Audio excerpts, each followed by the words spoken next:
if someone hates the Sahaba, if someone hates a Sahabi, right? لا نبرئ من أحد منهم. If someone hates a Sahabi, we hate that person. وَنُبْغِضُ مَن يُبْغِضُهُمْ. We hate that person. Where do we get such a statement from?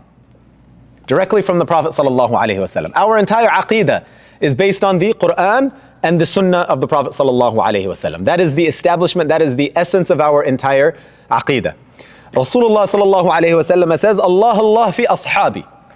لا تتخذوهم غرضا من بعدي فمن أحبهم فبحبي أحبهم. That Allah, I invoke Allah for my companions. لا تتخذوهم غرضا من بعدي. Do not make them the subject of people's idle discourse after me. من بعدي. فمن أحبهم, whoever loves them, فبحبي أحبهم. Whoever loves them, it's because the love of the Prophet sallallahu alaihi wasallam that they love this person. ومن أبغضهم فببغضي أبغضهم. Whoever hates a Sahabi, whoever hates a companion of the Prophet sallallahu alaihi wasallam, it is because that person hates Rasulullah sallallahu alaihi wasallam. That's a strong statement. وَمَنْ آذَاهُمْ فَقَدْ آذَانِي. And whoever does harm to a Sahabi, whether that means a physical harm or that means a message group or slander or you name it, like, right? People that talk bad about the Sahaba. And I'm trying to hold myself back without getting into too much specifics, but you can kind of get where I'm going. وَمَنْ آذَاهُمْ, whoever hurts one of them or injures them or slanders them, فَقَدْ آذَانِي. This person has slandered who? The Prophet sallallahu alaihi wasallam. Right, this is a serious charge. وَمَنْ آذَانِي, and Rasulullah sallallahu alaihi wasallam continues, and whoever hurts or slanders or tries to discredit the Prophet sallallahu alaihi wasallam, فَقَدْ آذَى اللَّهِ. This person has made an attack on Allah subhanahu wa ta'ala. وَمَنْ آذَى اللَّهِ فَيُوشِكُ أَن يَأْخُذُهُ. Allah subhanahu wa ta'ala will deal with this person. At the end of times, our Prophet ﷺ tells us that a person will wake up in the morning of the day as a believer. By the time events unfold, this person will become a kafir, a disbeliever. The same is true of the opposite. A person may wake up in the morning as a kafir, and by the time the day unfolds, this person will become a believer. Like, iman and kufr are so fluid at that time, it's literally the switch of a button. And so if there's any holes in our armor, correct it now before these fitan begin. Because the fitan of the end of times, the Prophet ﷺ tells us, it's like, you know what a tasbih is? Like a masbaha?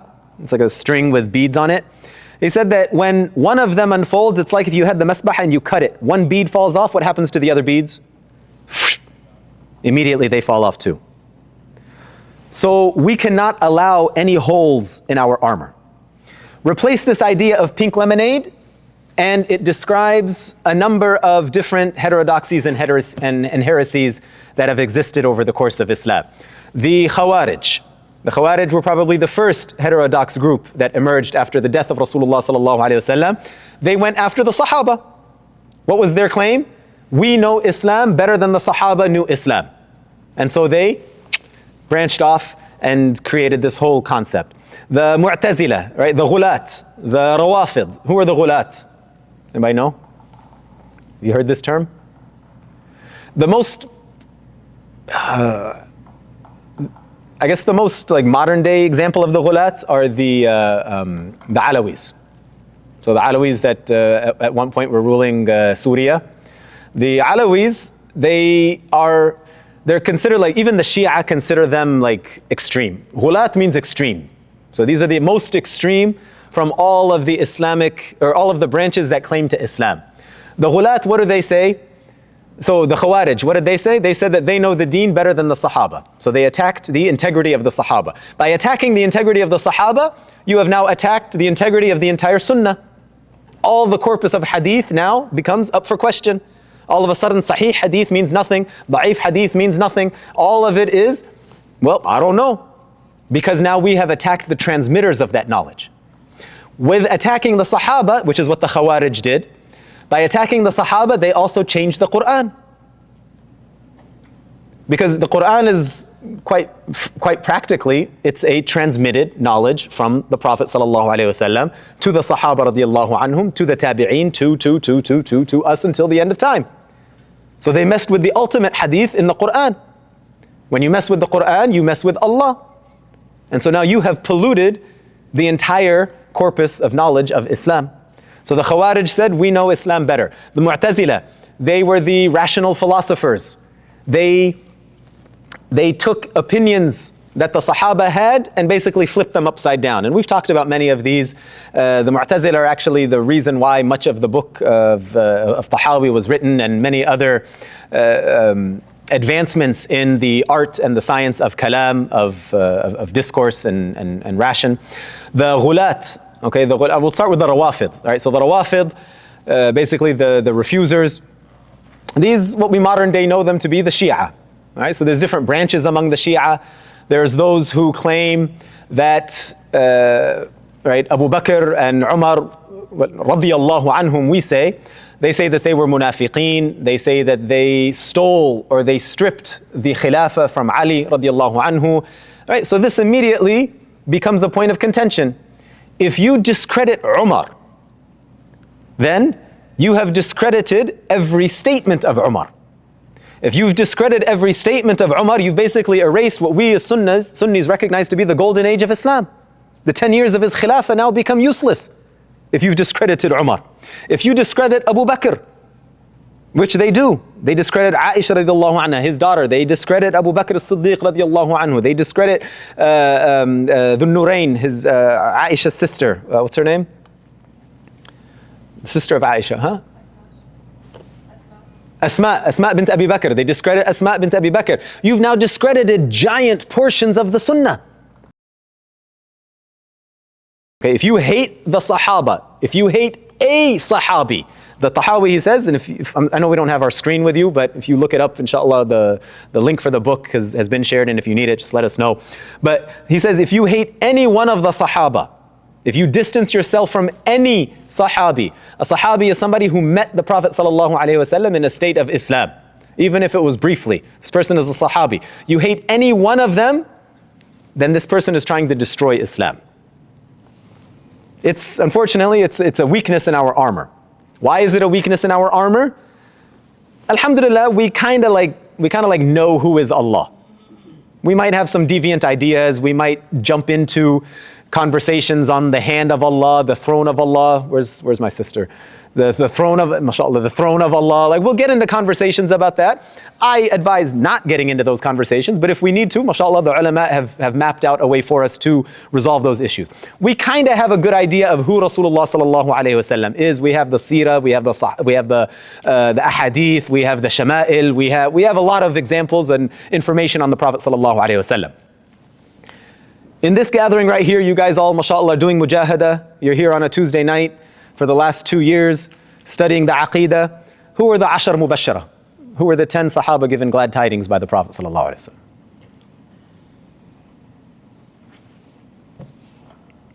Right? You'll get 4 like right away.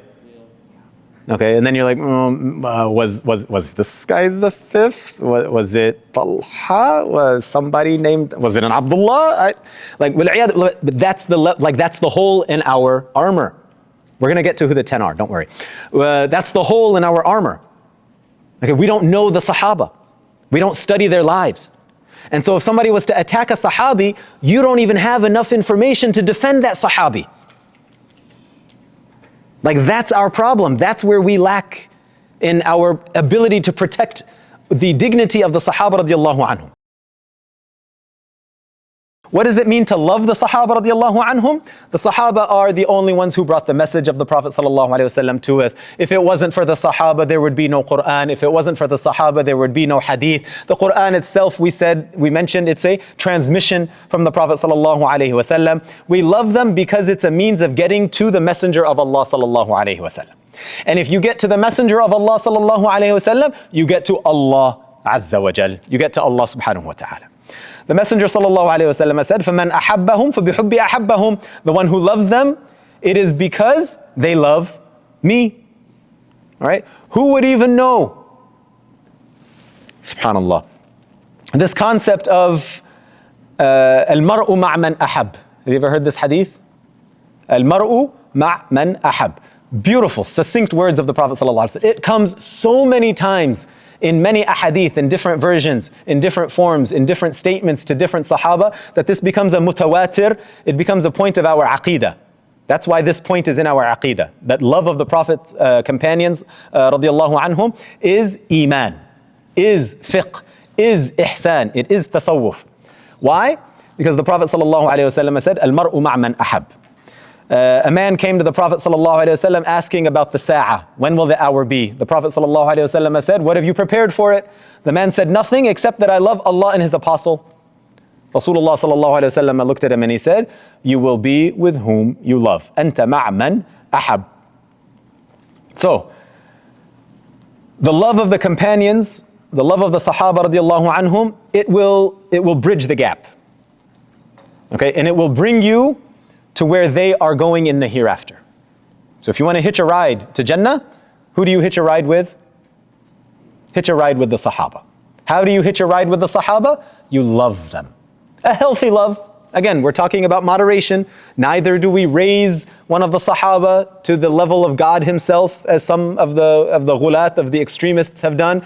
Nor do we say that any one of them is better than the Prophet ﷺ or better than any of the Anbiya. We don't raise them to that level. We recognize that they made mistakes. We recognize, but you love them, right? Love for the Sahaba does not mean infatuation. Love for the Sahaba does not mean blind adoration. It means that you want to be with them. Okay.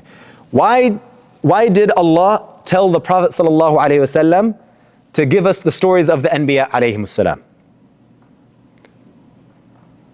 Like what do we benefit from that? What do we learn from it? So when you hear the story of Yusuf alayhi salam, what do you benefit from that? You guys know the story of Yusuf? So what do you know? What do you benefit from knowing the story of Yusuf? You learn the lessons that they went through in life. It's a reminder. It's a reminder. Then you feel connected in some way, right? It's mentioned that the story of Yusuf alayhi salam was revealed to the Prophet sallallahu alaihi wasallam at one of his most depressing times. He was very sad.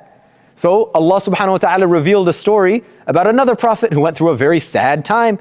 The man was abandoned by his brothers. The man was kidnapped and taken into slavery. The man, alayhi salam, was sold into slavery. The man was put into prison. The man was tested with temptation. The man was like, so many hard things happened to Yusuf alayhi salam. And in the end, he came out on top.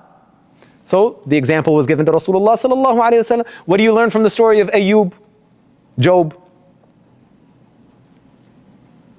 Patience. Okay? The Prophet ﷺ was going through a hard time. Allah subhanahu wa ta'ala revealed. So it's our way of connecting with the winners. No one can discredit the fact that the Prophets ﷺ won. Right? They won. They won the game. As hard as the game was, as terrible as the battle and the fight was, they won. Same thing is so with the Sahaba. When we say, after the mention of any Sahabi, what is the phrase that we mention? Radiyallahu anhum, or anha, or anhu, depending plural, masculine, feminine. What does radiyallahu anhum mean? Allah is pleased with them. That's them. Radiyallahu anhum wa radu an. Allah subhanahu wa ta'ala mentions it in the 29th juz. What's the ayah? The end of Surah Mujadila. Yeah, radiyallahu anhum wa radu an, right? That Allah subhanahu wa ta'ala is pleased with them and they are pleased with Allah. Yani, they won, right? They got it, they made it. So, the secret of all of this in terms of love of the Sahaba radiyallahu anhum is in the phrase, al-mar'u ma' man ahab. Love of the Sahaba will take you towards where the one who you love goes. If you can't be like them, right? If you're a slob like me, think of the Sahaba radiallahu anhum.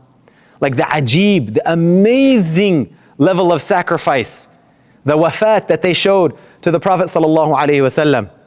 Have you guys ever heard of a Sahabi? His name was Al-Khabbab ibn al-Arat. Have you heard this name? That's why they can attack us through the Sahaba. Al-Khabbab ibn al-Arat was the sixth, by most narrations, he was the sixth person to accept Islam. So who was the first? We say Khadija. Who was the second? Abu Bakr as-Siddiq. Who was probably the third? Ali or Uthman, 3 and 4. Okay, the sixth person to accept Islam was Al-Khabbab ibn al-Arat. So he was with the Prophet sallallahu alaihi wasallam. Like, he's one of the OG Sahabas. He's one of the originals. He accepted Islam when there was very little Quran. He accepted Islam like before there was any miracles shown. He accepted Islam before the moon was split. He accepted Islam before Fatih Mecca. He accepted Islam before Uhud. He accepted Islam before Badr. He was one of the OGs. They took Al-Khabbab ibn al-Arat. They captured him and they took him outside the haram, to the hill. They took him outside the haram because it's haram to do these things within the haram. And they made a spectacle out of him. Okay, they lynched him. It comes later in the history that Al-Khabbab ibn al-Arat was working and Umar radiallahu anhu walks by him and he sees the scarring on his back.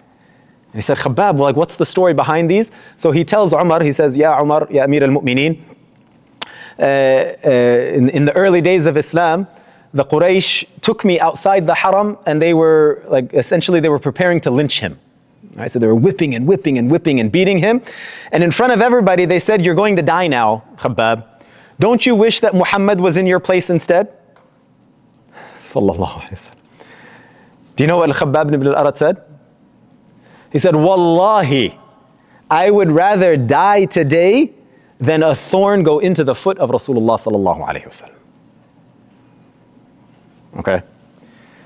You and me, we're like, is it Sunnah? No? Okay, cool. You know, I won't ever measure up to the level of a Sahabi. So what will bridge that gap? What will bridge my inequity? Love of the Sahaba radiallahu. If you can't be with them, love them.